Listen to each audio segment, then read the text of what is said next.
Je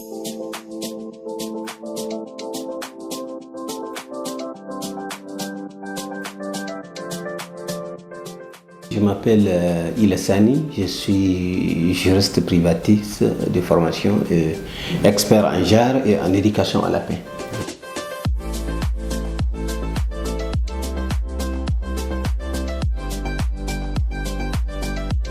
En réalité, les violences sont des formes, n'est-ce pas, de violences illégitimes exercées sur une personne et pouvant l'atteindre dans son intégrité physique, son intégrité morale, etc. Et même dans son intégrité économique.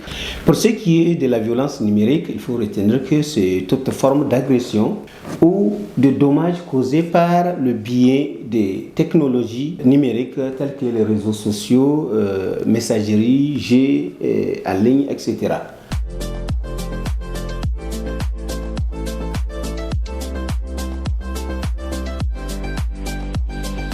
Il y a plusieurs dispositions d'ordre législatif et réglementaire, tant produits à l'interne tout comme les dispositions qui ont fait l'objet de ratification par la République du Niger. D'ores et déjà, nous pouvons retenir la Charte de la refondation, notamment à ses articles, dans son chapitre 4, n'est-ce pas, qui traite des droits de personnes, et spécifiquement pour ce qui est de l'article 26.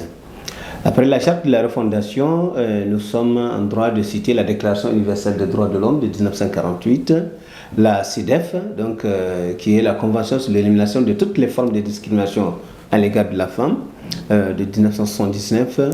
Vous avez aussi la Convention sur le droit de l'enfant. Nous pouvons aussi citer l'Agenda 2063, notamment l'objectif 17 de l'aspiration 6. Nous pouvons aussi citer, si vous voulez, les résolutions telles que la résolution 1325, la résolution numéro 6746 de 2012 interdisant les pratiques de mutilation génitale. Nous avons le décret de 2017-935/PRN, etc., du 5 décembre 2017 portant sur la protection, le soutien et l'accompagnement de la jeune fille en cours de scolarité.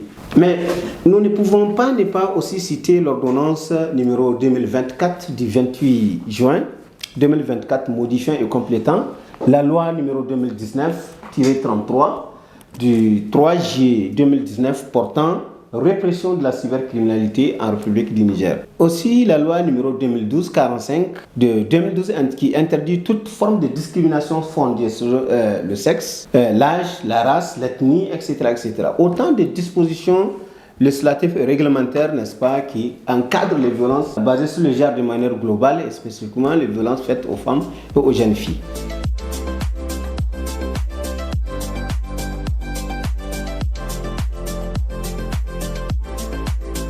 Je puis vous dire de façon globale, ces lois et ou politiques et stratégies faisant partie du corpus juridique, n'est-ce pas, national, s'appliquent à toutes les personnes survivantes ou victimes. Cependant, vous avez certaines dispositions, n'est-ce pas, de certains textes qui particularisent, n'est-ce pas, en protégeant les femmes et les filles. C'est le cas, par exemple, de l'article 26, n'est-ce pas, de la Charte de la refondation. Dans certaines de ces dispositions, de ces alinéas, vous allez trouver que des mesures sont prises pour protéger spécifiquement les femmes et les jeunes filles. Vous avez la CEDEF sur le plan international, qui est considérée comme la loi fondamentale, n'est-ce pas, protégeant, n'est-ce pas, les femmes au plan international et bien d'autres textes.